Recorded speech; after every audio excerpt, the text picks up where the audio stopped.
बहुत बहुत हार्दिक स्वागत करती हूँ।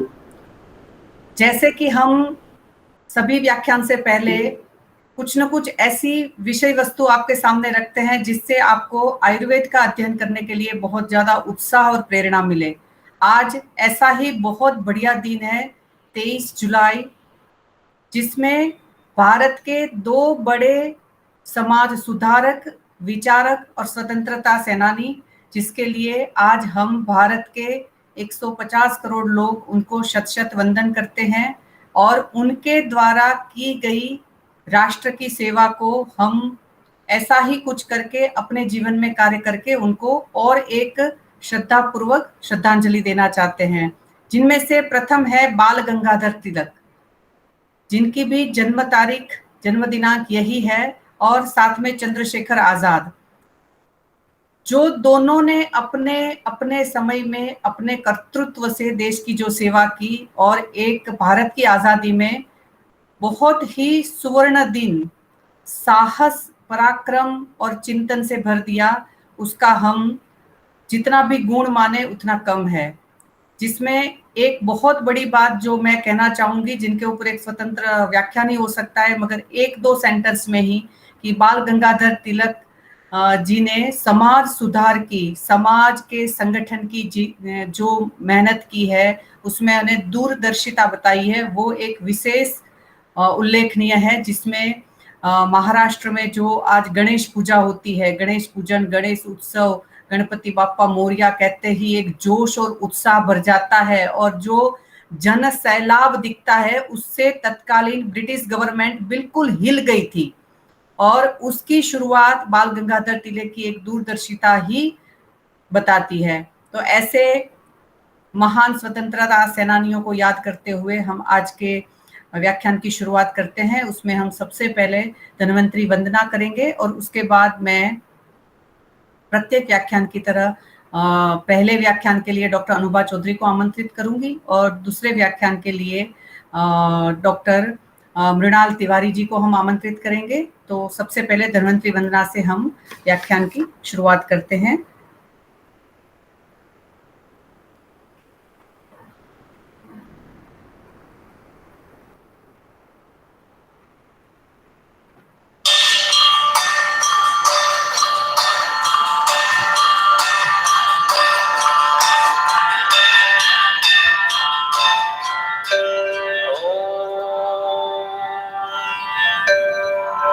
नमामि धन्वन्तरिमादिदेवं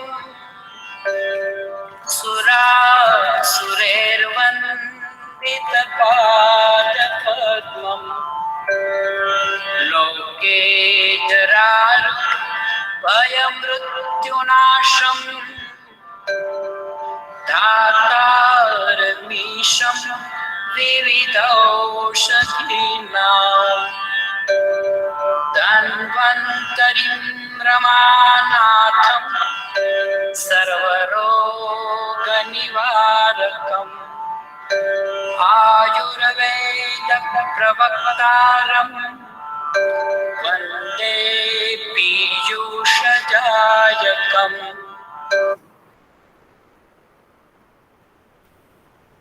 धन्वंतरी वंदना के पश्चात प्रत्येक व्याख्यान की तरह मैं सबसे पहले डॉक्टर अनुभा को आमंत्रित करना चाहूंगी। जैसे कि आप सभी जानते ही हैं कि पूर्व के लेक्चर्स में हमने सबसे पहले काली मिर्च, उसके उपयोग, उसमें रहे रासायनिक संगठन के अनुसार आयुर्वेद में लिखे हुए उन गुणों को इलेबोरेट करके देखा, और ये रसोई में मिलने वाले उन सभी मसालों को हम आयुर्वेद के सभी चिकित्सक और विद्यार्थी बहुत अच्छी तरह से समझ सके और इमरजेंसी में उसका उपयोग भी बहुत अच्छी तरह से कर सके। ऐसा एक विजन लेके हमने ये कार्यक्रम अभी शुरू किया था, और जिसमें डॉक्टर अनुभा ने तुरंत ही हाँ कहा कि मैम, मैं ये विषय सभी के सामने रखूंगी और मुझे अच्छा लगेगा। तो आपका अग्रिम धन्यवाद करते हुए हम उसी सीरीज में सबसे पहले आपको यहाँ आमंत्रित करते हैं। आपने पोस्ट ग्रेजुएशन और पीएचडी राष्ट्रीय आयुर्वेद संस्थान द्रव्य विभाग से की है। आप तभी से प्रतिभाशाली छात्रा रही और आज भी बहुत अच्छी चिकित्सक भी है। तो आपका मैं इस व्याख्यान में हार्दिक स्वागत करते हुए आपको ये मंच सौंपती हूँ। Over to you doctor Anubha. नमस्ते ma'am, thank you so much. सभी यहाँ पर मेरे आयुर्वेद के सहपाठियों को, मेरे अग्रज और जो कनिष्ठ हैं उन सभी को मेरा नमस्कार। आज का जो हमारा द्रव्य है वो है हिंगू, एस्फेटिडा। हिंगू के बारे में हम लोग काफ़ी कुछ जानते हैं। तो जैसे कि हमारा जो द्रव्य जो ये पार्ट है, ये 3 डिविजन्स में होता है। पहला, उसका जो शास्त्रीय प्रयोग क्या है, दूसरा उसके जो मॉडर्न फार्माकोलॉजी है उसके अंदर जो फाइटोकॉन्स्टिट्यूएंट्स हैं, किस वजह से हमें वो जो हमारे आचार्यों ने इतने हजार वर्ष पूर्व लिखा था वो अभी प्रूव हो रहा है। और तीसरा, हम कैसे एक जो सही द्रव्य है उसकी पहचान कर सकते हैं। तो सबसे पहले हम बात करेंगे शास्त्रीय पक्ष की। तो जो हिंगू है उसका हम सभी जानते हैं कि पाचन संस्थान पर एक विशेष रोल है। गुल्म में चरक में आचार्य चरक में अष्टांग हृदय में आचार्य वाग्भट ने इसका प्रचुर प्रयोग किया है। उदरशूल में या कोई भी जहाँ पे भी स्पाज्मोडिक पेन है वहाँ पे हिंगू का प्रयोग किया जाता है। दूसरा, हिंगू जो है वो मेधा प्रबोधन है। ऐसा भाव प्रकाश निघंटु और अन्य निघंटुओं में भी आया है कि हिंगू जो है वो मेधा का प्रबोधन करने वाली है। इसीलिए जो भी नर्वस सिस्टम की डिजीजेज हैं या जहाँ पे भी जो उसके प्रबोधन की ज़रूरत है वहाँ पे हिंगू का प्रयोग शास्त्रों में वर्णित है। दूसरी बात, जितने भी शूल हैं, चाहे जैसे उदर शूल हुआ उसमें तो ये एक फेमस ड्रग है ही है। साथ में जो भी जो लोकल पेन है, जहाँ पे हमें local anaesthesia, local pain killer की या लोकल एनेस्थीसिया की ज़रूरत होती है, जैसे ईयर एक हो गया या डेंटल कैरीज हो गई, वहाँ पर भी हिंगू का बाह्य प्रयोग जो है वो शास्त्रों में वर्णित है। जैसे कि वृंद माधव में कहा गया है कि अगर किसी को दंत शूल है तो वहाँ पर हिंगू को गर्म करके वहाँ पे उसका लोकल एप्लीकेशन करना चाहिए, इससे उसमें लाभ मिलता है। दूसरी एक ये वैद्य जीवन में एक बहुत ही अच्छा प्रयोग है जिसके ऊपर काफ़ी रिसर्च भी हो चुके हैं अभी मॉडर्न पैरामीटर्स को लेकर। ये मलेरियल फीवर के लिए हिंगू जो है एक बहुत ही श्रेष्ठ औषधि है। इसका अभी ये जो है हमारे इसमें ये हिंगू जो है मलेरिया के रोकथाम के लिए, प्रोफाइलेक्सिस के लिए और ट्रीटमेंट के लिए दोनों में ही काम करता है। रेगुलर इनटेक अगर फूड के साथ एस्पेटिडा का किया जाए तो that acts as a good prophylaxis for malaria. और अगर मलेरिया हो जाता है तो उसके बाद हिंगू को आप घृत के साथ भर्जित करके उसका स्नफिंग करना है और उसका आंतरिक सेवन भी करना है। तो ये मलेरिया के लिए एक प्रयोग वैदिक जीवन में बताया गया है और जो कि प्रैक्टिकली भी आजकल बहुत प्रयोग किया जा रहा है और उसके ऊपर बहुत सारी रिसर्चेस होके ये प्रूव भी हो चुका है। इसी तरीके से उदावर्त और वात व्याधि के बारे में हम सभी को पता है। दूसरा, जैसा मैंने बताया, यह संज्ञा प्रबोधन द्रव्य है, तो इसीलिए इसका प्रयोग जो है वो मेमोरी एनहांसमेंट के लिए भी किया जा रहा है। और ये अभी प्रूव भी हो चुका है। क्यों ऐसा होता है, मैं अभी नेक्स्ट सेक्शन में हम इसके बारे में बात करेंगे। दूसरा, अगर मॉडर्न जो रिसर्चेस हुई हैं इसके प्रयोग के बारे में, उसमें देखा जाए तो इसके अंदर हाइपोग्लाइसीमिक एक्टिविटी और एंटीकोगुलेंट और हाइपोटेंसिव एक्टिविटी भी मिलती है। यानी कि वही जितनी भी चीज़ें हैं ये सारी कैसी हैं जो वात का अनुलोमन करने वाली हैं। चाहे वो आ, आ, ये हाइपरटेंशन है तो आपको वात का अनुलोमन करना है, जो कि हिंगू में बहुत अच्छे से जो ये गुण है वो मिलता है। इसके अलावा अगर एक चीज़ जो इसमें बहुत इम्पोर्टेंट है वो ये है कि हिंगू को जो गर्भधारण से पूर्व अगर सेवन किया जाता है तो ये एक्ट करता है एज अ प्रिवेंटिव मेजर, यानी कि ये गर्भधारण को रोकता है। लेकिन गर्भधारण होने के बाद अगर हिंगू का सेवन किया जाता है तो ये हैबिचुअल अबॉर्शंस को रोकता है, because it stimulates the progesterone secretion.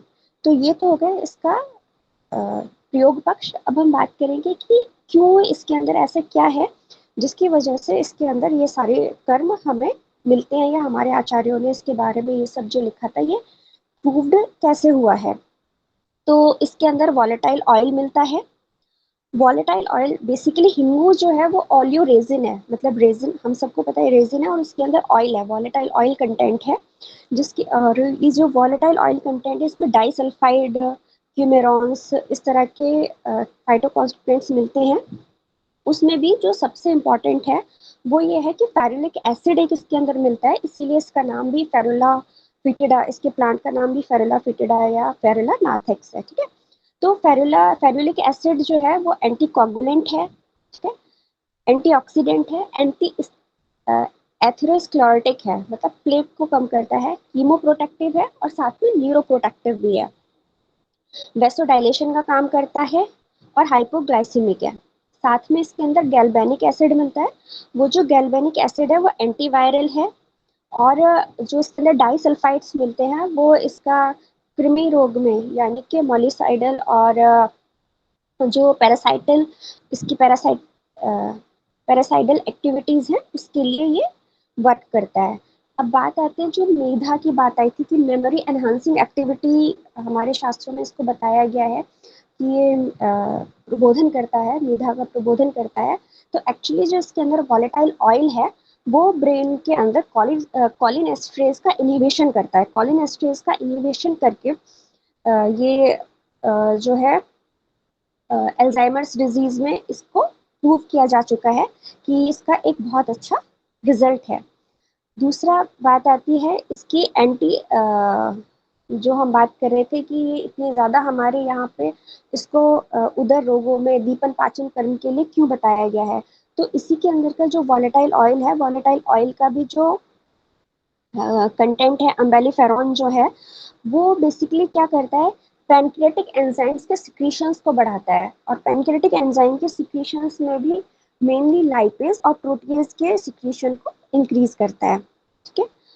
दूसरी बात आती है कि एंटी स्पाज्मोटिक एक्टिविटी, तो जो इसके अंदर वॉलेटाइल ऑयल है उसके कंटेंट्स मैंने बताए थे, अभी टाइम कम है तो मैं स्पेसिफिक कंटेंट नहीं बता रही हूँ। जो इसके अंदर वॉलेटाइल ऑयल है वो स्मूथ मसल्स को रिलैक्स करता है and that is comparable to NSAIDs, और उसमें इंडोमेथिसिन जो है उसके कंपेरेबल इसका रिजल्ट्स मिलता है, इसीलिए इसका हमें एंटी स्पाज्मोटिक और हाइपोटेंसिव एक्टिविटी इसी के अंदर मिलती है। इसी वजह से हमारे यहाँ पे श्वास रोगों में भी इसका बहुत ज़्यादा रोल है, क्योंकि ब्रोंको डायलेशन का भी काम करता है, और दूसरा इसके अंदर एंटीबैक्टीरियल एंटीवायरल एक्टिविटी होने की वजह से ये बहुत अच्छा क्या बोलते हैं इसको, as a anti microbial agent भी वर्क करता है। तो और इसमें मैं बता देती हूँ कि अम्बेलिफेरॉन जो है इसके अंदर वो एंटीऑक्सीडेंट का भी काम करता है, एंटी हाइपरलिपिडेमिक है, हाइपरग्लाइसेमिक है, और एंजियोइडिमा को भी कम करता है, ठीक है। ये सारे इसके शास्त्रीय पक्ष और जो अभी रिसर्च होकर प्रूव हो चुकी है हमारे शास्त्रों में जो लिखा गया था उसके बारे में बताया गया है। हाँ, मैंने जो बताया था कि पहले अगर कंसेप्शन से पहले अगर इसका यूज़ किया जाता है तो ये क्या करता है, ये प्रेगनेंसी को इनहिबिट करता है, और ऐसा जो है ये इसका मेथनॉलिक एक्सट्रैक्ट में मिला है, और ये 100% मतलब जो ये अभी खैर ये वाली स्टडी जो है ये एनिमल एक्सपेरिमेंट में ही हुई है, तो एनिमल एक्सपेरिमेंट में इसमें 100% रिजल्ट मिला है, और हैबिचुअल अबॉर्शन में ये प्रोजेस्टेरोन के सिक्रीशन को इंक्रीज करता है, जिस वजह से ये हैबिचुअल अबॉर्शन में वर्क करता है। ये तो हो गए इसके शास्त्रीय पक्ष, और जो अभी मॉडर्न फार्माकोलॉजी से प्रूव हुए हैं वो सारी चीज़ें। अब बात आती है इसके द्रव्य के बारे में, तो हींग जो है वो हमें दो तरह की मार्केट में हींग मिलती है, हींग काबुली सफ़ेद जो मिल्की वाइट लेटेक्स फॉर्म में होती है, दूसरी होती है हींग लाल यानी कि रेड एस्पेटिडा जो हम बेसिकली हमें हमारी किचन में मिलती है। दोनों में सिर्फ फ़र्क इतना है कि उसको प्रयोग सुलभ बनाने के लिए उसके अंदर ये उड़द का आटा, गेहूं का आटा, इनको लेटेक्स, हींग का जो लेटेक्स है उसके साथ मिक्स करके इसको क्रिस्टल फॉर्म में कर दिया जाता है, जिस वजह से हींग लाल हो जाती है। जब ये प्योर फॉर्म में होती है तो ये वाइट होती है, जिसको हींग काबुली सफ़ेद बोलते हैं, वो भी मार्केट में अवेलेबल रहती है। अब इसके अंदर एडल्ट्रेशन क्या किया जाता है, इसके अंदर एडल्ट्रेशन किया जाता है कि बाकी की जो ऑलियो रेजिन्स है जैसे कि बबूल की गोंद हो गई या बाकी के जो वृक्ष जिनसे हमें गोंद मिलती है उसका इसके साथ अपमिश्रण कर दिया जाता है। अब पता कैसे चलेगा? तो अगर आप हींग लेंगे, हींग को वाटर में अगर आप डिजोल्व करेंगे तो वो डिजोल्व होने के बाद एक वाइट मिल्की कलर का सॉल्यूशन बनाता है, जबकि बाकी के जो ऑलियो रेजिन्स हैं वो बहुत इजीली वाटर में डिजोल्व नहीं होते हैं, और अगर होते भी हैं तो वाइट इमल्शन वो नहीं बनाते हैं। दूसरा, इसके जो डोज है, शास्त्रीय डोज जो है वो 125 टू 500 मिलीग्राम है, इससे ज़्यादा मात्रा में इसका प्रयोग नहीं करना है। दूसरी चीज़, जब भी हम इसको प्रयोग करेंगे तो हमेशा इसको घी में भर्जित करने के बाद ही प्रयोग, इंटरनल यूज़ के लिए हमेशा घी में भर्जित करने के बाद ही इसका प्रयोग करना है, क्योंकि अगर आप बिना घी में भर्जित किए इसका प्रयोग करेंगे तो ये क्लेशकारक है, वॉमिटिंग इंड्यूस करता है, क्योंकि ये जो नर्व्स हैं उनको बहुत ज़्यादा स्टिमुलेट कर देता है। तो इसीलिए हमेशा इसको घी में फ्राई करने के बाद, घी घृत भर्जित करने के बाद ही इसका इंटरनल यूज़ किया जाता है। This was all in short Hingoo के बारे में मैंने एक्सप्लेन करने की कोशिश की है। Thank you so much.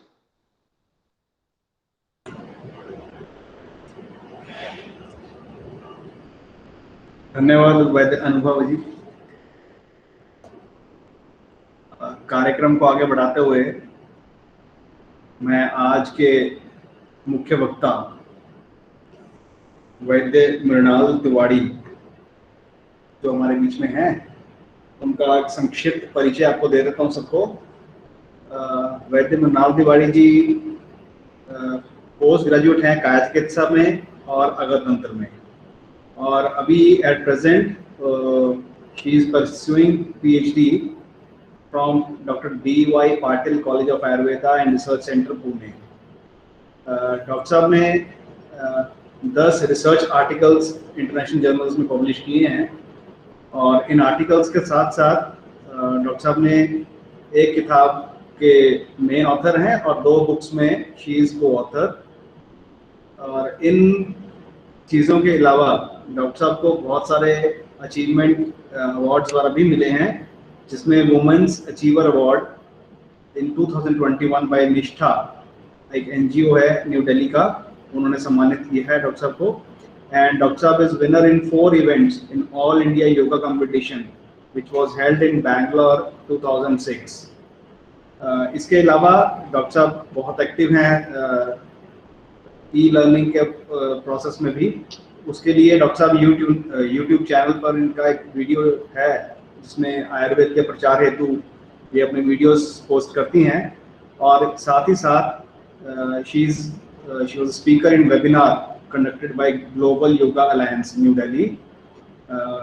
इनके अलावा she conducts lifestyle management programs which promotes Ayurveda diet concepts through lectures for common people. तो ऐसी प्रतिभा की बहुविध प्रतिभा की हमारे साथ एक बहुत अच्छे वक्ता वैद्य मृणाल तिवारी जी हमारे साथ उपस्थित हैं। मैं उनका आज के व्याख्यान में बहुत स्वागत करता हूं, और आशा करता हूं कि हमारे जितने भी अभी पार्टिसिपेंट्स हैं वो आपके लेक्चर से बहुत लाभान्वित होंगे। आज का टॉपिक डॉक्टर साहब का रहेगा विष एज टुडेज मेडिसिन। तो ज़्यादा समय ना लेता हुआ मैं वैद्य मृणाल तिवारी जी से आग्रह करूंगा कि वो अपना व्याख्यान शुरू करें। वैद्य मृणाल जी।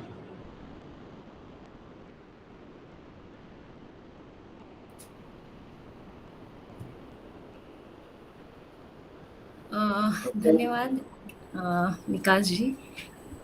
मैं सबसे पहले विश्व आयुर्वेद परिषद जयपुर आपका धन्यवाद देती हूँ। आपने मुझे ये मौका दिया है। आज का ये दिन बहुत ही यादगार रहेगा सभी के लिए। गुरु पूर्णिमा के निमित्त मैं आज सभी मेरे गुरुओं को वंदन करती हूँ, और सभी उपस्थित वैद्यगण और विद्यार्थीगण उन सभी का मैं स्वागत करती हूँ।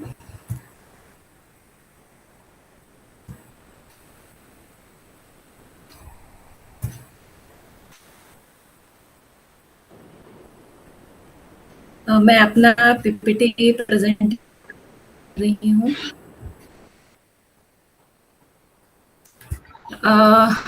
मेरी आवाज ठीक तरह से आ रही है? हाँ ठीक है डॉक्टर साहब। Okay okay, thank you sir. So let us start today. आज का मेरा presentation which as today's medicine ये टॉपिक पर रहेगा। हम सभी जानते हैं कि विषय द्रव्य उनके गुण क्या है, किस तरह वह उष्ण तीक्ष्ण है और उनके बहुत सारे अपाय हमारे शरीर पर दिखाई देते हैं। विष जितना इजीली हम सोचते हैं कि चलो इसका हम अपने चिकित्सा में उसका अंतर्भाव कर ले तो ये ठीक नहीं रहेगा। जब भी विषय द्रव्यों के बारे में हम सोचते हैं तो ये बहुत ही ऐसे आशुकार्यकारी द्रव्य हैं कि इनका सोच समझ के ही हमें चिकित्सा में उनका अंतर्भूत कर लेना चाहिए। विषय द्रव्य हमारे साथ में बहुत सारे उपस्थित रहते ही हैं, लेकिन उनका हमें कब अपने चिकित्सा में उपयोग करना है, कब हम उसे नहीं उपयोग में ला सकते हैं, चलिए आज इसी के बारे में हम चर्चा करते हैं कि विषय द्रव्य हमारे लिए क्या है। एक वैद्य के लिए विष बहुत ही उपयोगी सिद्ध होते हैं। अगर युक्तिपूर्वक हम उसका उपयोग करते हैं तो ये विष हमारे लिए अमृत के समान है और कभी कभार ये हमारे रुग्णों के प्राण भी रक्षण कर देते हैं। तो जब विष के बारे में हम सोचते हैं तो हर एक व्यक्ति का नजरिया अलग अलग रहता है। जैसे सबसे पहले अगर हम एक कॉमन मैन या लेमैन के बारे में सोचेंगे तो वह यह सोचेगा कि ये विषय द्रव्य है और इनकी वजह से शरीर में अनेक प्रकार के विषाक्त लक्षण उत्पन्न हो जाएंगे, इनसे हमें दूर रहना है या फिर हमारे बच्चों को इनसे दूर रखना है। तो एक कॉमन मैन विष का नाम लेते ही घबरा जाते हैं और they try to avoid contamination with विष। जब एक विद्यार्थी के बारे में हम सोचते हैं तो विद्यार्थी के लिए विष क्या है? तो विष एक करिकुलम पार्ट तो है ही, लेकिन ये विष विद्यार्थी के लिए क्या है तो उसके जो लक्षण हैं वो वह जान लेगा, उसके बारे में उसकी चिकित्सा किस तरह करनी है वो ये भी जानकारी ले लेंगे। लेकिन एक वैद्य के लिए ये विष क्या होंगे, क्योंकि आगे चलकर यही विद्यार्थी हमारे वैद्यगण में शामिल हो जाते हैं। और जब वैद्य की बात आती है और जब चिकित्सा के लिए हम अपने क्लिनिक में जब हम डेली पेशेंट्स देखने शुरू करते हैं तब हमें किस तरह ये विष उपयोगी सिद्ध होते हैं, तो इसी के बारे में आज जानना है। और तो इन वैद्यों के लिए ये विष क्या होते हैं? तो हर एक प्रकार के जो औषधि संग्रह हमारे चिकित्सा गृह में करते हैं, सभी की तरह इनको ट्रीट ना किया जाए और इनका इस्तेमाल हमें किस तरह होशियारी से या फिर wisefully we have to use such kind of combinations while treating patients. We have to keep in mind that these are विषय द्रव्य। इनको अगर हम शोधित भी कर लेते हैं या इनका शोधन भी कर लेते हैं तो भी ये विषय द्रव्य ही है। तो हमारे लिए ये विषय द्रव्य क्या है? तो एक इस तरह हुक्मी इक्का है कि इनका इस्तेमाल हमें हर बार हर अवस्था में इनका उपयोग नहीं करना है, बल्कि जब भी ऐसी कुछ अवस्था उत्पन्न होती है या फिर कुछ इस प्रकार दोष हमको दिखाई देते हैं कि वे आसानी से हमारे रेगुलर ट्रीटमेंट से ट्रीट नहीं होंगे, ऐसा अगर हमें महसूस होता है और अगर हमें कभी कभार इस तरह दोषों का संसर्ग बनता है कि वो सन्निपात अवस्था दिखती है, ऐसे अवस्थाओं में या कभी कभार रुग्ण जो है उसका बल देख के, व्याधि का बल देख के, जब भी व्याधि का बल बहुत अधिक है और उस व्याधि को अगर रुग्ण सहन नहीं कर पा रहा है तो ऐसी अवस्था में इन विषय द्रव्यों का उपयोग हमें करना है। तो जब भी सोच समझ के हम जैसे कार्ड्स खेलते हैं, तब जब भी ये ये पत्ता रहता है तो ये पत्ता हमारा एक ऐसे वक्त के लिए हम इसे बचा के रखते हैं, तो आगे चलकर सेम हमें विषय द्रव्यों के भी बारे में सोचना है कि ये आसानी से हम इसका इस्तेमाल नहीं करना चाहिए। जब भी इसका ऐसी अवस्था अगर हमें दिख रही है तो हम इसका इस्तेमाल करें। चरकाचार्य कहते हैं कि योगात अपि विषम तीक्ष्णम उत्तमम भेषजम भवेत, भेषजम चापि दुर्युक्तम तीक्ष्णम संपद्यते विषम।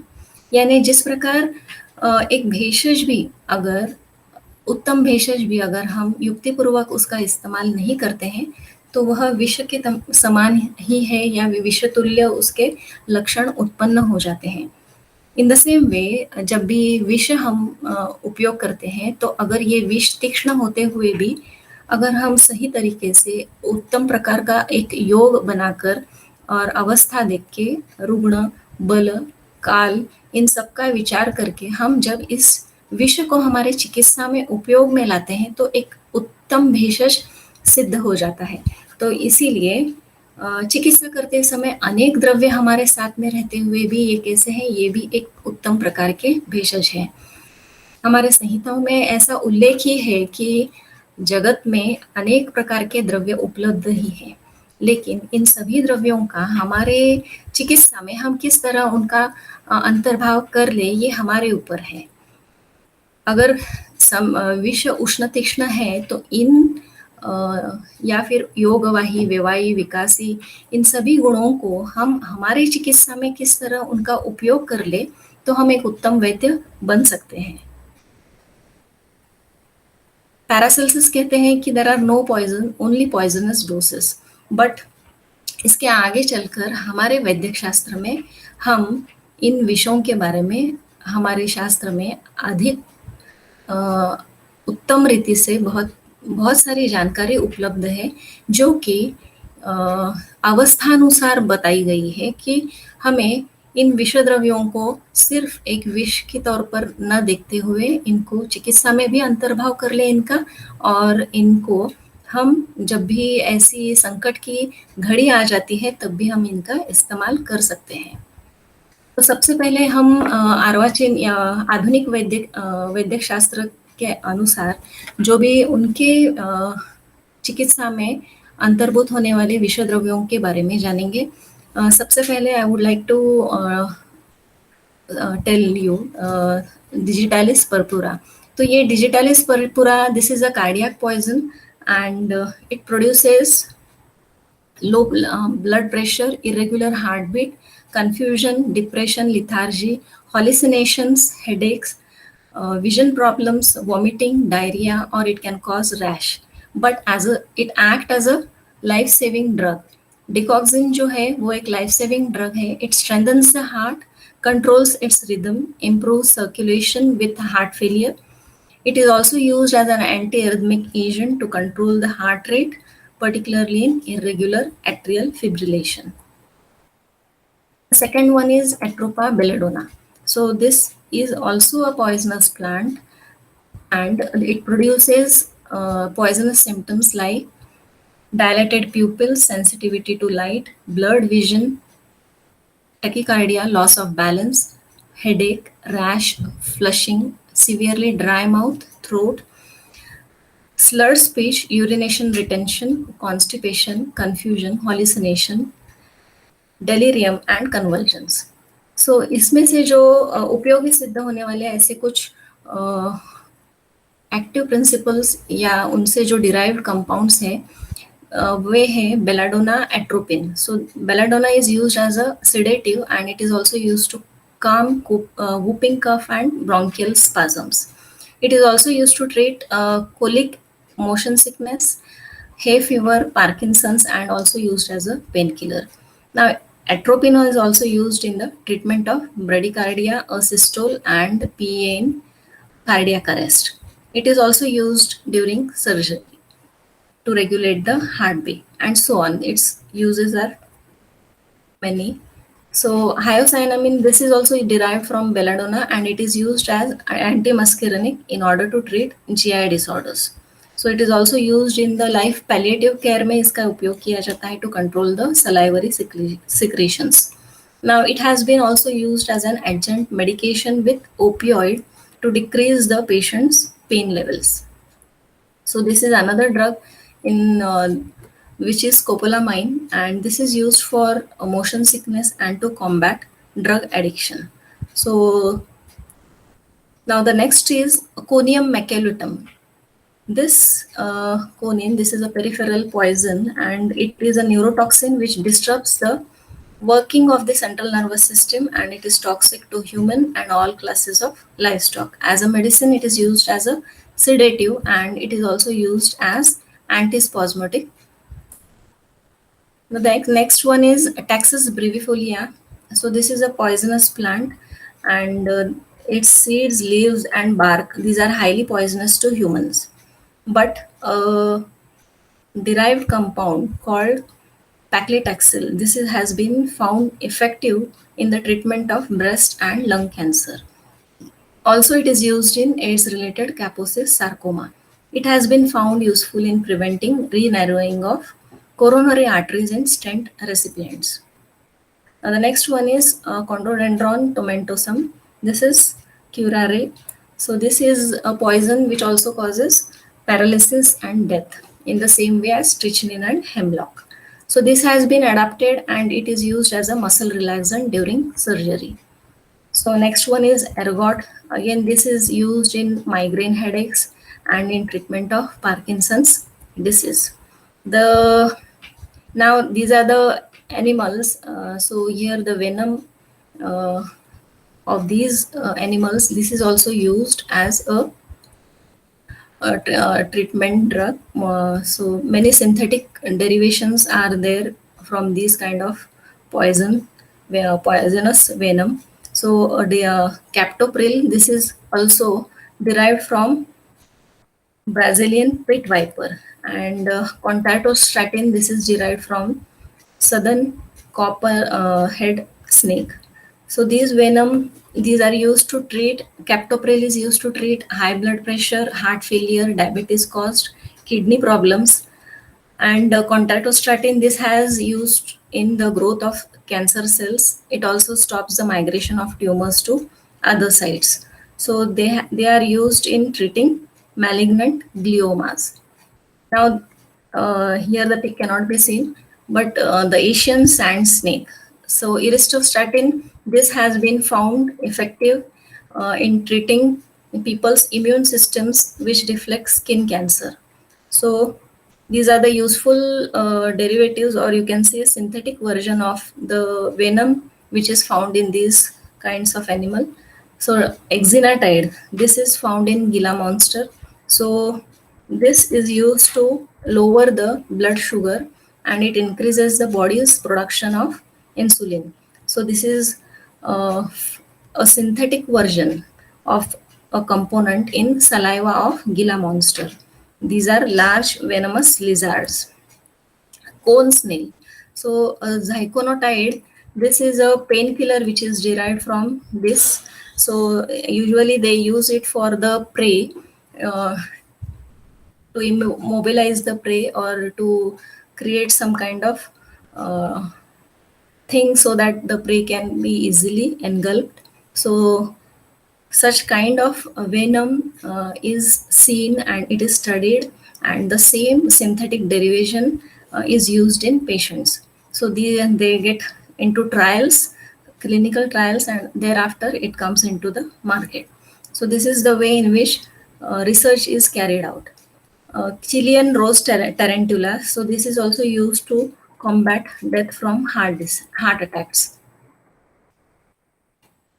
So the next one is saw-scaled viper and leech.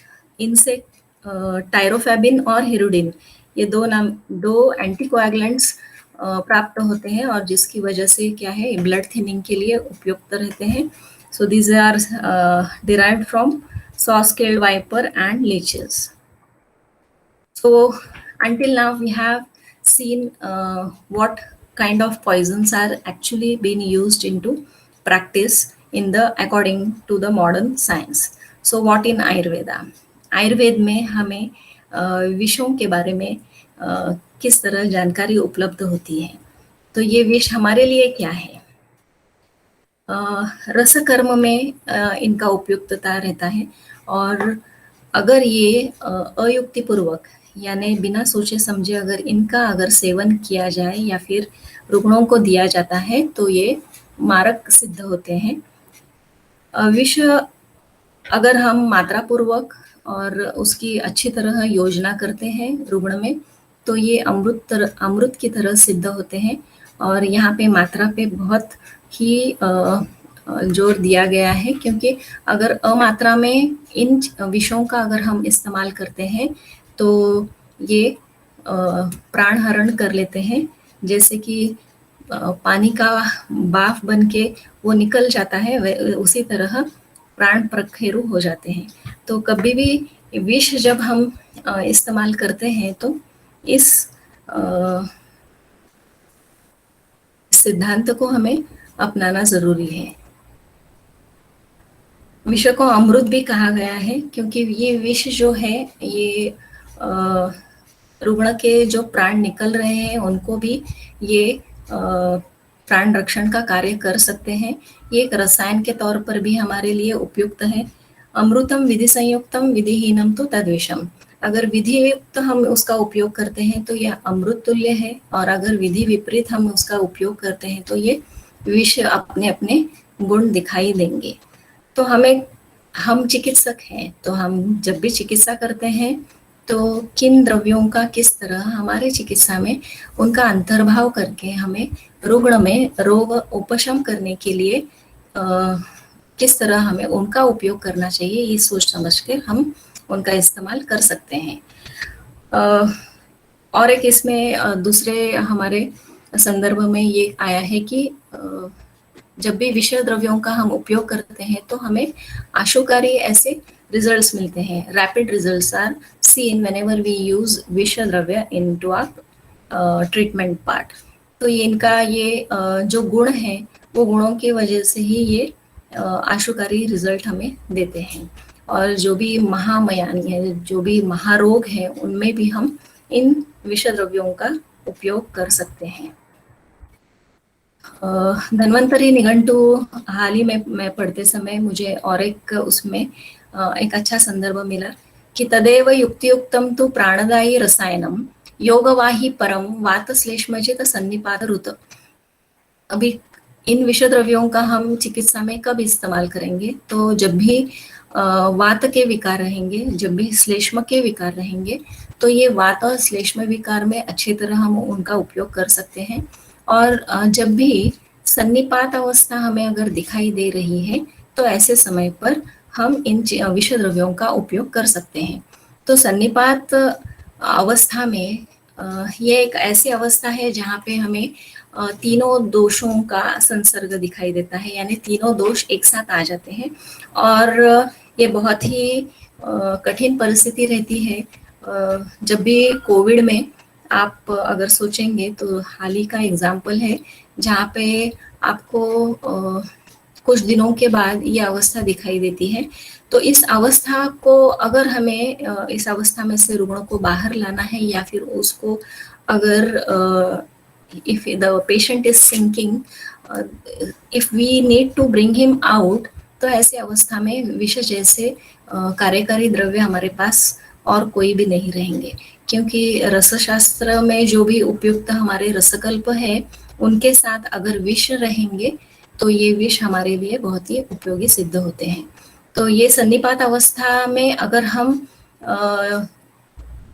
इतर जो हमारे औषधि द्रव्य है, जैसे कि हम अगर वनस्पति द्रव्यों का उपयोग करेंगे या फिर रसशास्त्र में जो वर्णित रसकल्प है उनका भी उपयोग करेंगे, तो उनका भी उपयोग होगा ही। लेकिन अगर आशु हमें अगर रिजल्ट्स चाहिए, रैपिड अगर हमें रिजल्ट्स चाहिए, तो उसके साथ में विष द्रव्य देना युक्त रहेगा।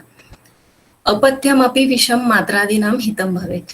चरकाचार्य कहते हैं कि विष तो अपत्य है ही, पथ्यकारक ऐसा द्रव्य नहीं है। बहुत सारे जो नित्य नियम से आहारीय द्रव्य बताए हैं जो कि पथ्य हैं, आंवला है, हिरड़ा है, या फिर जो आहारीय द्रव्य हैं ये सभी कैसे हैं, पथ्य हैं। लेकिन विष हर हाल में वो अपत्य ही रहेगा। लेकिन फिर भी अगर हम मात्रा पूर्वक उसका अगर हम इस्तेमाल करते हैं तो वो अत्यंत हितकारी है। लेकिन इसमें कंडीशन ये रहेगी कि उस रुग्ण का बल, व्याधि की अवस्था, दोषों का बल, ऋतु, फिर भी ऋतुओं का आगे वर्णन आएगा ही कि हमें कब उनका इस्तेमाल करना है। जब भी विषय द्रव्यों का हम अपने चिकित्सा में अंतर्भाव करते हैं तब उन विषय द्रव्यों का अच्छी तरह शोधन होना अपेक्षित है। बहुत सारे शोधन के लिए नियम बताए गए हैं या फिर अनेक प्रकार से विषय द्रव्यों की शुद्धि हो जाती है। उसमें से भी जिसके कारण विषाक्त जो लक्षण निर्माण करने वाले जो एक्टिव प्रिंसिपल्स हैं वो अगर उससे दब जाते हैं तो ऐसे शोधन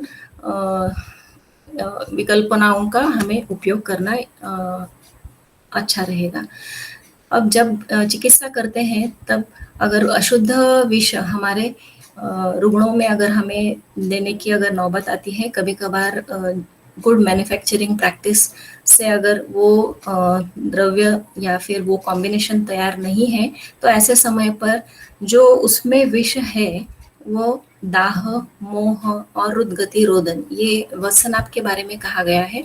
लेकिन इस तरह के लक्षण प्रैक्टिस में दिखाई देते हैं। कभी कभार आनंद भैरव या फिर सूचेखर इनका इस्तेमाल करते समय भी बहुत सी बार हमें ये लक्षण दिखाई देते हैं। तो ये जो लक्षण है ये it is not because that we have chosen the wrong medicine, लेकिन यहाँ पे विषय जो द्रव्य उसमें इस्तेमाल किया गया है अगर उसका शुद्धिकरण प्रॉपर ढंग से या फिर उत्तम रीति से अगर उसका शुद्धिकरण किया नहीं गया है तो इस प्रकार के विषाक्त लक्षण उत्पन्न कर देता है, कभी कभार मृत्युकारक भी रहता है। तो इसमें हमें कभी भी शोधन अच्छी तरह रहना चाहिए। एक तो जहाँ से हम हमारे औषधि द्रव्य लेते हैं उनके जो प्रैक्टिसेस है, कभी कभार we try to get medicine from जो वृद्ध वैद्य परंपरा है उसके अनुसार अगर कभी कभार हमें ऐसे द्रव्य मिलते हैं तो हम ले लेते हैं। लेकिन फिर भी जब भी हम इन विषय द्रव्यों से युक्त ऐसे कॉम्बिनेशंस यूज करते हैं तो इनकी परीक्षा करना बहुत ही ज़रूरी हो जाता है। तो जब भी चिकित्सा करते समय 3 द्रव्यों के बारे में हम सोचते हैं, औषधि द्रव्यों के बारे में, तो पहला है वनस्पति जन्य जो हमारे औषधि द्रव्य हैं जैसे कि चूर्ण, क्वाथ, कषाय, इन द्रव्यों का विचार करते हैं। दूसरा है रसौषधि, रसकल्पयुक्त जो औषधि वो रसौषधि, और विषयुक्त रसकल्प या विषौषधि, हाँ, सिंगल ड्रग के तौर पर भी इनका इस्तेमाल किया जाता है। तो वीर्य के बारे में अगर सोचेंगे तो इन सभी में विषयुक्त जो रसौषधि या फिर विषौषधि है उनका वीर्य सबसे अधिक रहेगा।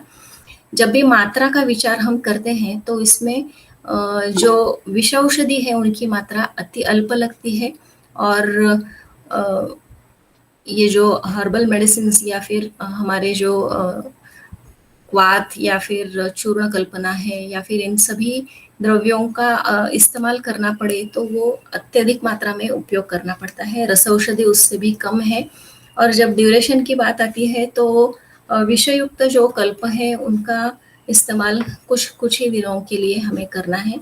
बाकी रसौषधि उससे ज़्यादा दिन तक हम यूज़ कर सकते हैं। जैसे कि आरोग्यवर्धिनी का एक मंडल इतना कालावधि बताया गया है जो कि 42 डेज का है, और जो हर्बल मेडिसिन हैं उनका तो हम रसायन के तौर पर या फिर व्याधि और पुनर्भव चिकित्सा में भी हम अनेकों दिनों तक हम इनका इस्तेमाल कर सकते हैं। इसके बाद में अभी चरक संहिता में एक उल्लेख आया है उदर व्याधि में सर्पविष के बारे में। तो जब भी उदर व्याधि में ऐसी एक अवस्था उत्पन्न हो जाती है जहाँ पे हम जो चिकित्सा दे रहे हैं उसका कुछ भी अगर रुग्णों को फायदा नहीं हो रहा है, तो ऐसे अवस्था में अगर हमें मृत्यु का संशय आ रहा है, तो उसके जो भी रिलेटिव्स हैं उनका कंसेंट लेके ऐसे समय पर हमें विषय द्रव्यों का प्रयोग करना चाहिए। यहाँ पे इसका जो कार्यकारी तत्व है या फिर उसके जो मैकेनिज्म जो बताया गया है वो ये है कि विषय द्रव्य जो है वो दोषों का जो संघात है, यहाँ पे सन्निपात अवस्था ही रहेगी और यहाँ पे तीनों दोष एक साथ आए रहेंगे। तो चिकित्सा करते समय बहुत सारे द्रव्य जो है वो कोई वात के लिए कार्यकारी रहेगा, कोई पित्त कफ या फिर दो दोषों पर भी कार्य करते हैं। लेकिन अभी यहाँ पे दोष संघात ऐसा बना हुआ है और रुग्णों के स्रोतों में पूरे अगर ये दोषों से भरे हुए हैं, तो ऐसी अवस्था में और अगर दोष लीन है, विमार्गक है, तो आशुकारी और रुग्ण के शरीर में जो भी दोष हैं उनको निकालने के लिए सर्पविष जैसी चिकित्सा है ही नहीं। तो इसलिए इस व्याधि में सर्पविष की चिकित्सा बताई गई है। और जैसे प्रमाथी द्रव्य है कि वो अपने वीर्य से शरीर में अंतर्गत जो भी दोष संचित हैं उनको बाहर निकाल लेते हैं, उसी तरह क्योंकि उनमें उतना वीर्य रहता है, उसी तरह जैसे मरीच और वचा बताए गए हैं वैसे ही तो उन द्रव्यों के साथ विष भी एक प्रमाथी द्रव्य है और इसका भी हमें आशुकारिता से उसके हमें रिजल्ट्स दिखाई देते हैं। तो ये उदर व्याधि में इस तरह सर्पविष के बारे में हमें उल्लेख मिलता है। और साथ ही इसके साथ और एक उल्लेख हमें कुष्ठ चिकित्सा में मिलता है, जहाँ की अगर ये पुराण यानी ये क्रॉनिक कुष्ठ रहा और अगर वो स्थिर और कठिन है और बहुत ही ड्राइनेस वहाँ पे है, तो ऐसे समय पर अगध पान करके जो भी अगध है उनको पान करने के लिए कहना है और उसके बाद शरीर पर जहाँ जहाँ कुष्ठ के आपको पैचेस दिखाई दे रहे हैं वहाँ पे आप इन विष द्रव्यों का प्रदेह करने के लिए कहा है और इस प्रदेह को थोड़ी देर रख के फिर से अगध का प्रदेह करने के लिए कहा गया है। क्योंकि ये जो पुराण रूप में जो कुष्ठ है उनको शरीर से उन दोषों को बाहर निकालना इतना आसान नहीं रहता है। जितने समय तक ये विष हमारे शरीर में दोष हमारे शरीर में रहते हैं उतने वो अधिक कठिन बन जाते हैं चिकित्सा करके उनको बाहर निकालने के लिए। कुष्ठ में बारंबार या बार बार जो शोधन चिकित्सा बताई गई है, इतना करके भी अगर कोई कुष्ठ में अगर ये पुराण कुष्ठ के अगर लक्षण दिखाई दे रहे हैं जिसमें बहुत कठिनता आ गई है, तो ऐसे समय पर विष द्रव्यों का प्रयोग करना जरूरी हो जाता है। तो रसायन द्रव्यों में भी, ऐन्द्र रसायन में भी इसका उल्लेख मिलता है। यहाँ पे मात्रा एकदम तिलवत इतना मात्रा देना अपेक्षित है। इसकी वजह से कोई भी अगर विषाक्तता विष का संपर्क हमारे शरीर में आता है तो वो भी लक्षण दिखाई नहीं देंगे। अब इसके बारे में हम थोड़ी सी जानकारी हमारे जो विषय द्रव्य है उनके बारे में देखेंगे और किस तरह हमारे चिकित्सा में ये उपयुक्त हो जाते हैं और उनके कुछ कल्प। तो सबसे पहले वत्सनाभ है जिसको महौषध कहा गया है। बहुत सारे हमारे औषधि द्रव्यों में उसका अंतर्भाव किया जाता है। ये उत्कृष्ट प्रकार का रसायन है। बहुत सारे जो वैद्यगण हैं वो इसका इस्तेमाल अधिक तौर पर करते हैं। रसकर्म के लिए उपयुक्त है, योगवाही है।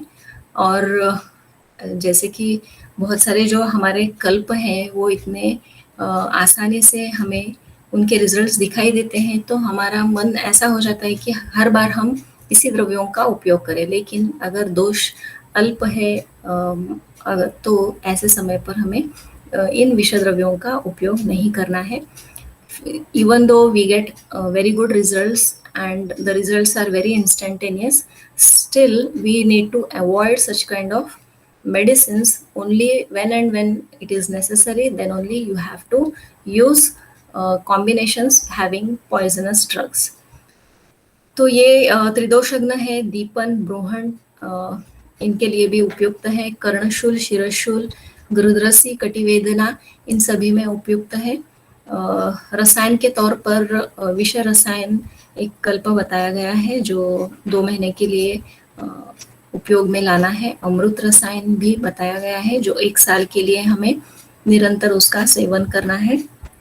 ये जब भी ये हम इस्तेमाल करने की सोचते हैं तब बहुत सारे चीज़ों को ध्यान में रखते हुए हम इनका उपयोग करेंगे।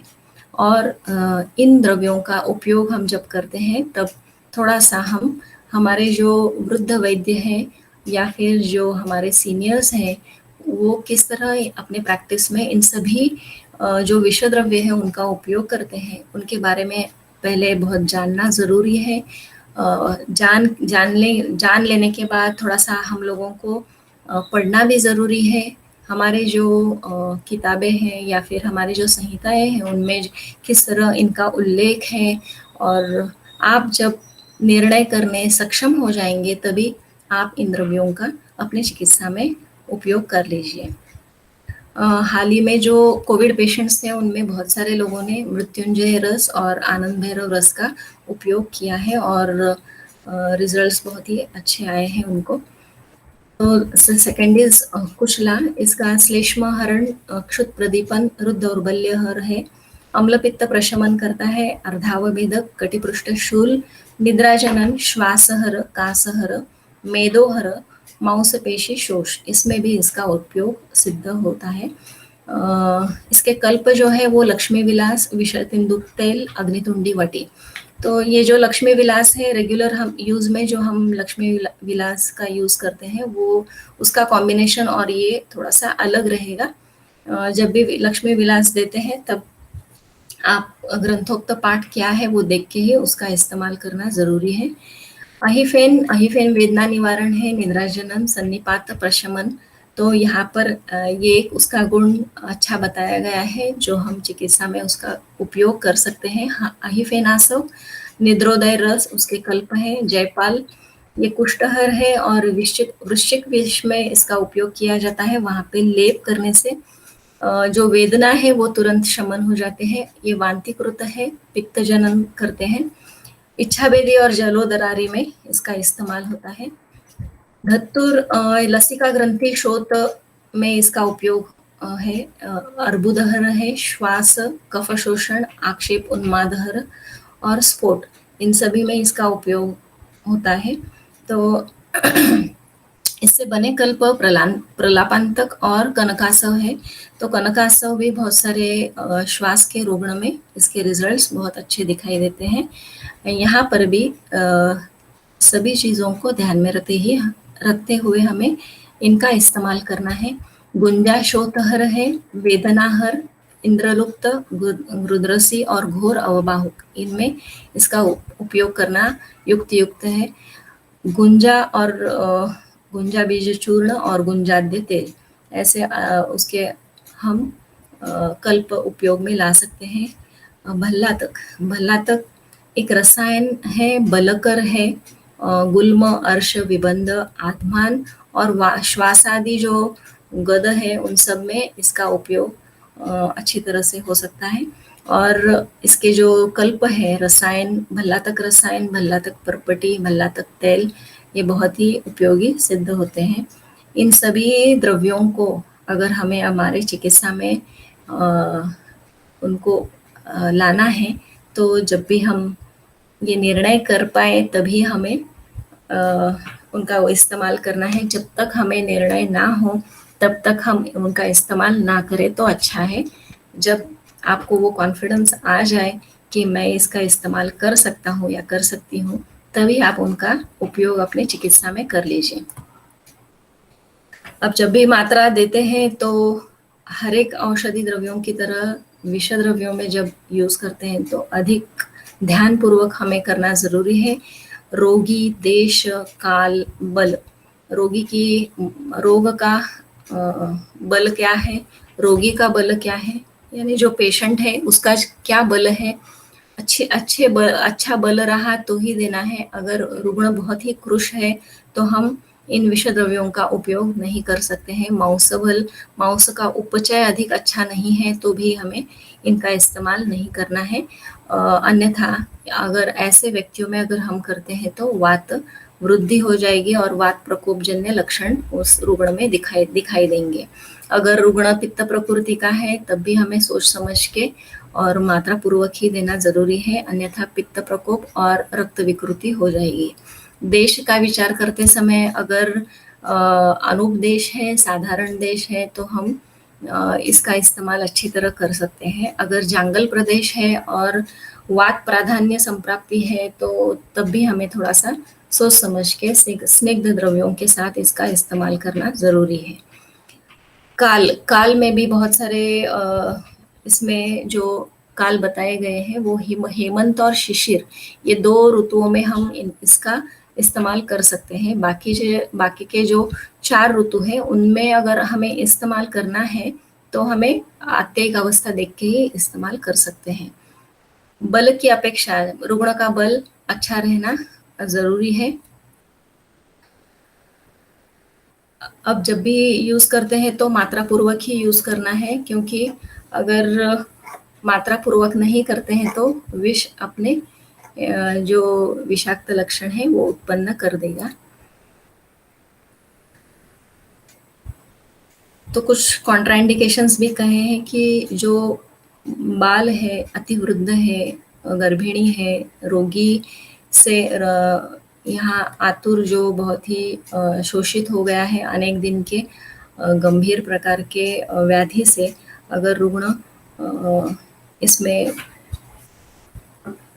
परेशान है या फिर वह अगर इससे पीड़ित है तो तभी हमें इन विषद्रव्यों का उपयोग नहीं करना है। अति क्षीण हो गया है जिसका गात्र, ऐसे रुग्णों में भी नहीं करना है। जिनको यक्ष्मा, राजयक्ष्मा सदृश लक्षण है तो उनमें भी हमें उपयोग नहीं करना है। तो अभी जो मैंने बताया है उसी के बारे में है। सिर्फ अत्ययिक अवस्था जब भी रहती है तब ग्रीष्म ऋतु रहा तो भी हम इन विषद्रव्यों का उपयोग हमारे चिकित्सा में कर सकते हैं।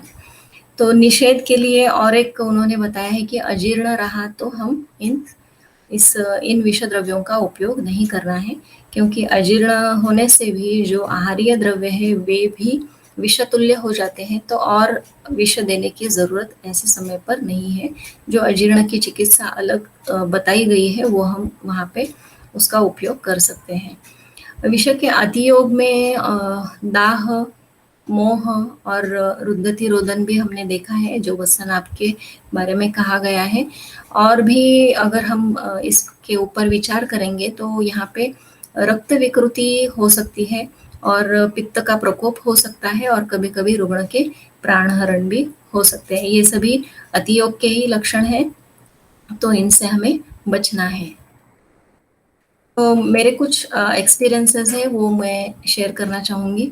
मेरे प्रैक्टिस में जब भी एक केस थी, she was a girl 4 years old and she had an unknown bite on her feet. कोई दूसरा लक्षण उसके शरीर पर दिखाई नहीं दे रहा था। Only her one feet was having swelling and it was increasing as she had come in the evening hours. So what I could give her was only a Soothshekar Ras and Lagu Soothshekar.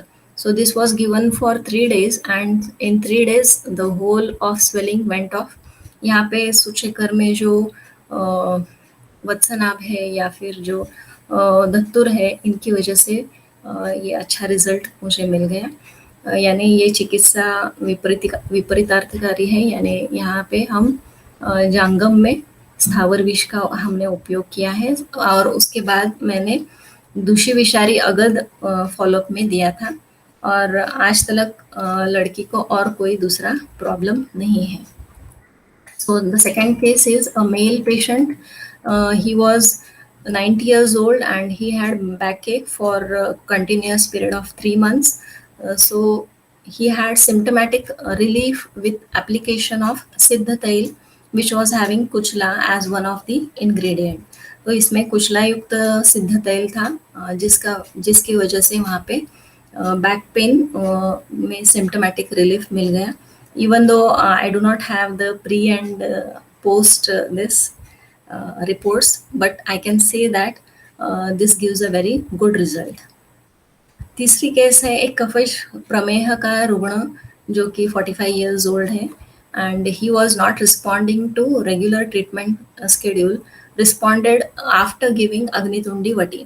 तो यहाँ पे कफश प्रमेह में यहाँ पे सभी प्रकार के हेतु थे, जैसे कि आस्या सुख है, निद्रा, या फिर बैठा ये था कि कोई भी प्रकार का व्यायाम नहीं था, और अनेक प्रकार के कफकर ऐसे पदार्थ उसके आहार में भी थे, तो जिसकी वजह से ये कफश प्रमेह उत्पन्न हुआ था।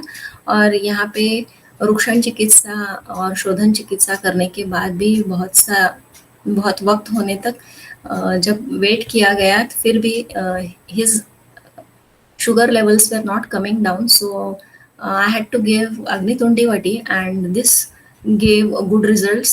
तो तुरंत जो 300-350 तक उसकी शुगर लेवल थी वो कम होके 250 तक आ गई थी। Here the purpose was to give शुद्ध कुचला। कुचला जो है वो श्लेष्म शोषक है और मेदो वृद्धि में भी उसका काम आता है, तो ये दोनों रीति से हम इस रुग्ण में इसका इस्तेमाल कर सके।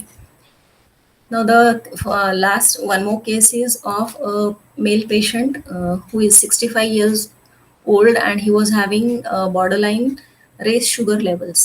यहाँ पे the patient was already on metformin and he was by nature his constitution was कफश प्रकृति का रुग्ण था और बहुत पहले से ही जो उनकी शरीर यष्टि थी वो कफश प्रकृति के अनुरूप ही थी और इनमें बॉर्डरलाइन रेज शुगर थे। तो यहाँ पे बॉर्डरलाइन शुगर लेवल्स में अगर मेटफॉर्मिन शुरू भी किया तो भी he was not responding and actually he was fed up of this medicine, he was not ready to take it on a daily basis. इन सभी लक्षणों के साथ में उनको एक लक्षण था मंदाग्नि। तो यहाँ पे फिर भी और एक बार मैंने अग्नितुंडी दिया, जिसकी वजह से उनके शुगर लेवल्स नॉर्मल आ गए और after having a long follow he still maintaining the normal levels. कभी कभार शरीर के मेटाबॉलिज्म में कुछ ऐसी चीज़ें अपने शरीर में आ जाती हैं जिसकी वजह से हमें इस प्रकार के जो लैबोरेटरी रिपोर्ट से वो दिखाई देते हैं कि हर बार हमें ऐसे प्रकार मेटफॉर्मिन जैसे द्रव्यों की ज़रूरत नहीं पड़ती है। थोड़ा सा हमें अंदर रुग्ण के शरीर में झांकना है कि क्या हो रहा है। अगर हम अग्नि भी ठीक कर देते हैं तो भी बहुत सी बार कोई दूसरी चिकित्सा आवश्यक नहीं रहती है। Thank you. One more I wanted to share is एक फ्रोजन शोल्डर का पेशेंट था जहाँ पे बहुत दिनों तक आयुर्वेदीय चिकित्सा कर रहे थे, जैसे कि हम पिंडस्वेद दे रहे थे और लोकली अग्निकर्म और विद्धकर्म भी हमने किया था। बहुत सारे औषधि द्रव्यों का भी, गुग्गुल कल्पों का भी हमने उपयोग कर लिया था। फिर भी यहाँ पे पेशेंट को उस चिकित्सा से उतना उपशय नहीं मिल रहा था और इसी की वजह से हमने फिर वी स्टार्टेड थिंकिंग ऑफ कि मैं सोच रही थी कि इसके बाद में इनको किस तरह ट्रीट करूं। तो मैंने विषद्रव्यों का उपयोग किया, एक ऐसा कॉम्बिनेशन जिसमें मैंने भल्लारक और कुचला 60 mg में अदर जो वातग्न द्रव्य है उनके साथ कॉम्बिनेशन करके दिया। तो उसके बाद he had very good relief. It was not to the extent of 100%, but still he was able to move his hand up. So results were near about 50%. लेकिन रुग्ण को जो एक दर्द था वो भी कम हो गया और he was happy after having this kind of combination. So thank you all for attending my lecture. I thank Hetal madam for giving me an opportunity to present my views and also sharing my experiences. Thank you, ma'am. जी ma'am, हाँ जी विकास जी, आप बताइए। धन्यवाद doctor Mrinal. जैसा कि आपका CV बता रहा है हमें कि आप बहु प्रतिभा की प्रभु प्रतिभा वाली हैं, वो आपके प्रेजेंटेशन में हमें आज देखने को मिला कि मॉडर्न साइंस को और आयुर्वेदा को साथ साथ लेकर और फिर बच्चों में सिर्फ थ्योरेटिकल नॉलेज ही नहीं, लेकिन अपितु एक्सपीरियंस के साथ उनका मनोबल और उनका कॉन्फिडेंस कैसे बढ़े, उसके लिए आपने क्लिनिकल अपने एक्सपीरियंसेस भी शेयर किए। इसके लिए बहुत बहुत धन्यवाद। और मुझे लगता है कि आज का topic it was very apt आज के सिनेरियो में, और it was explained with most ease and excellence. Thank you doctor Mrinal. मुझे लगता है कि जितने भी स्टूडेंट्स आज हमारे बीच में हैं, वो सिर्फ औषध द्रव्यों की जब हम बात करते हैं, हम लोग कॉलेज में जब भी बात करेंगे तो हम लोग हमेशा फोकस हमारा औषध द्रव्यों को यूज करने में रहता है चिकित्सा के लिए।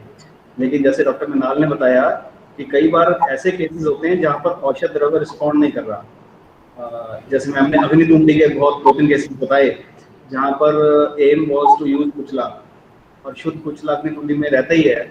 तो अगर आप शोधन नहीं भी कर पाएंगे अपने क्लिनिकल प्रैक्टिस में या ओपीडी में, तो आपके पास कुछ रेडीमेड प्रोडक्ट्स हैं, योग हैं, वो हम यूज कर जैसे डॉक्टर साहब ने बताया, हम लोग उसको जरूर ओपीडी लेवल तक ही हम लोग उसको पेशेंट को काफी हद तक रिलीफ दे सकते हैं। और मात्रा काल विचारण पे बहुत डॉक्टर साहब ने एक्सप्लेन किया अच्छे से, और चरक भी सूत्र से ही पहले चैप्टर से ही शुरू हो जाता है चरक भी, कि हमेशा चिकित्सा में मात्रा और काल का ध्यान रखना बहुत जरूरी है।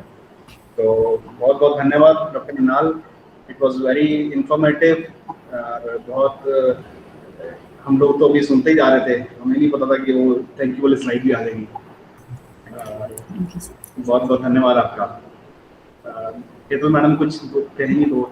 जी बहुत बहुत धन्यवाद डॉक्टर साहब, आप हमारे निवेदन पर यहाँ आए और हम सबको इतने अच्छे ज्ञान की गंगा में ऐसे पूरा तरोबतर कर दिया, अवगाहन करवा दिया, तो उसके लिए हमारे पास शब्द नहीं है। और आज गुरु पूर्णिमा है, तो मैं गुरु पूर्णिमा के इस शुभ अवसर पर एक छोटी सी बात सभी मेरे स्टूडेंट से भी एक साझा करना चाहती हूँ कि सच में मीन्स मेरी 22 साल की प्रैक्टिस में आपने वो सारी बातें कि जो कहीं ना कहीं हम चिकित्सा करते समय ध्यान में रखते हैं, वो मेरे पास बहुत सारे 22 साल के केसेस भी आ रहे थे। मैम बहुत ही बढ़िया है, मीन्स मुझे ऐसे लगता है कि बहुत सारे स्टूडेंट्स अपनी जिंदगी में मेरे समय तक, मेरी उम्र तक पहुंचेंगे ना, तब इनको पता चलेगा कि अच्छा इस स्लाइड का उपयोग ये था, इस स्लाइड का इतना ज्यादा महत्व था, और हमने कितनी बेफिक्री से सुन लिया था, है ना।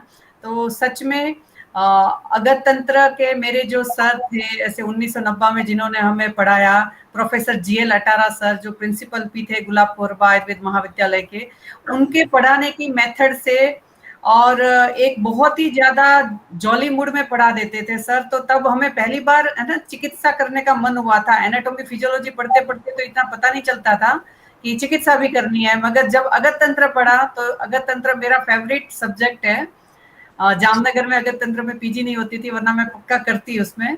तो ये सच में बहुत बढ़िया है। मैं सभी स्टूडेंट्स को कहना चाहती हूँ कि मैम ने जो किया है ना, एक एक पॉइंट आप टिप्स पे कर लीजिए। आजकल रिकॉर्डिंग भी अवेलेबल है, उसमें भी आप इसको देख सकते हैं, रिपीट कर सकते हैं, स्लाइड में से कुछ लिख भी सकते हैं। और मैं एक छोटा सा ही मीन्स उदाहरण देना चाहती हूँ कि जैसे बच्चों के लिए सिफ्लेक्सिन सबसे सेफ एंटीबायोटिक है, सबसे सेफ, है ना। मगर मैं जब एमडी कर रही थी तब हमारे पड़ोस में एक छोटी सी बिटिया थी, 6 या 7 साल की होगी, और उसको सिफ्लेक्सिन से ऐसे एलर्जिक कंडीशन हो गई, और वो इतने ज्यादा चिल्लाने लग गए ना, मैंने कहा ये मोस्ट सेफ है। फिर उनका मैंने क्रियाकलाप देखा तो वो सबसे ज्यादा रुक्ष शरीर वाली थी, कभी दूध नहीं पिया, कभी घी नहीं पिया, रोटी के ऊपर घी नहीं लगाना, है ना। तो इस हिसाब से इतनी ज्यादा रुक्षता थी। ठंड के दिनों में 3-4 बार मॉइस्चराइजर लगाना पड़ता था, लिप्स के ऊपर वैसेलिन लगानी पड़ती थी। तो आप सोचिए कि आयुर्वेद का सिद्धांत कि रुक्ष शरीर वाले को हरितकी भी मना की है, जबकि हरितकी तो बहुत बढ़िया चीज है, बहुत बढ़िया द्रव्य है, तभी उसको चिकित्सा शास्त्र में सबसे पहले लिखा है ना। कदाचित कुप्यते माता न उदरस्था हरितकी, मगर फिर भी रुक्ष शरीर है तो मत दीजिए, है ना। दूसरे भी है उसके कि अत्वगमन, गर्भिणी, ये सब, मगर अभी रुक्ष शरीर का है इसलिए मैं आपको बता रही हूँ। तो सभी स्टूडेंट से क्या कह सकते हैं, करबद्ध निवेदन है कि ये सारे पॉइंट्स इतने ज्यादा अच्छे चिकित्सक बनने के लिए आवश्यक है कि आप जब बेटा चिकित्सा करोगे ना, तब आपको समझ में आएगा कि वाव, है ना, ये कितना इंफॉर्मेटिव है, और हर कदम पे आपको एक मुश्किल से बचा देंगे और सक्सेस देंगे, दोनों चीज है कि कहाँ क्या करना नहीं करना। तो इतना सुंदर व्याख्यान देने के लिए मैम बहुत बहुत धन्यवाद। बहुत बहुत विश्व आयुर्वेद परिषद से हम आपका हृदय से धन्यवाद करते हैं कि आपने यहाँ आने का निमंत्रण स्वीकार किया और आप यहाँ पधारे, इस ज्ञान यज्ञ में आपने आहुति दी, और इस ज्ञान का उपयोग आयुर्वेद को राष्ट्रीय चिकित्सा पद्धति बनाने के लिए, अच्छे चिकित्सक बनने के लिए सारे स्टूडेंट्स बहुत अच्छी तरह से उपयोग करेंगे। और डॉक्टर अनुभा का विशेष धन्यवाद कि इन्होंने आज हमें हिंगू के ऊपर बहुत अच्छा वक्तव्य दिया, और हम हिंगू के माध्यम से जो क्लिनिकली या ट्रेडिशनली उपयोग करते हैं उन विचारों को उन्होंने उड़ान दी कि जिससे हम बहुत सारी और भी उसका उपयोग और अच्छी तरह से कर सकते हैं। और आज गुरु पूर्णिमा के शुभ अवसर पर इस व्याख्यान माला में शुरू से लेके आज 304वें व्याख्यान तक जिन जिन महानुभावों ने, जिन जिन गुरुजनों ने हमें ज्ञान यज्ञ में आहुति दी, उनको मैं सभी को वंदन करती हूँ और सबको प्रणाम करते हुए उनके इस समय को देने के लिए, ज्ञान देने के लिए मैं गुरु पूर्णिमा के अवसर पर उनका सादर धन्यवाद करती हूँ कि आप सभी यहाँ आए और आपने ये किया।